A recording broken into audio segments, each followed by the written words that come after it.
Hello friends, myself doctor चिराग master, consultant orthopaedic surgeon, आश्रय hospital Vadodara. World arthritis day जो 12 अक्टूबर को आता है, आज हम उसके बारे में बात करने जा रहे हैं। What is arthritis?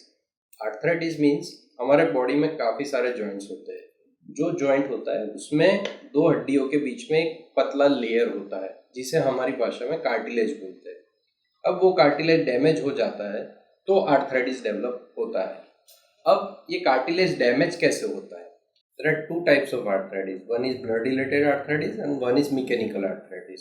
Blood related arthritis जिसमें जेनेटिक म्यूटेशन होता है, हेरिडिटरी होता है, एनवायरमेंटल फैक्टर्स काम करते हैं जिससे ब्लड में खामी होती है और उसकी वजह से आर्थराइटिस होता है, जिसको हम रूमेटॉइड आर्थराइटिस या एंकाइलोजिंग स्पॉन्डिलाइटिस या गाउटी आर्थराइटिस, सोरियाटिक आर्थराइटिस जैसे डिसीज हो सकते हैं। मैकेनिकल आर्थराइटिस मीन्स जिसमें मैकेनिकल खामी होती है इन एक्सिस ऑफ द जॉइंट। ठीक है, अब वो एज रिलेटेड हम बात करें तो पीडियाट्रिक पेशेंट में, बच्चों में जैसे कि कंजेनिटल डिफॉर्मिटी होती है जिससे आर्थराइटिस हो जाता है, फॉर एग्जांपल डीडीएच। एडल्ट में एक्सीडेंटल हो सकता है, जैसे कि कोई चोट लगने की वजह से फ्रैक्चर होता है या लिगामेंट इंजरी होती है और कार्टिलेज डैमेज हो जाता है तो आर्थराइटिस होता है। और age related, I mean after 60 years of age, that is osteoarthritis. वो एज रिलेटेड होता है, जैसे जैसे उम्र बढ़ती है हड्डी में घिसारा होता है, कार्टिलेज वॉर्म ऑफ हो जाता है और उसकी वजह से आर्थराइटिस होता है। अब इसको हम प्रिवेंट कैसे करेंगे?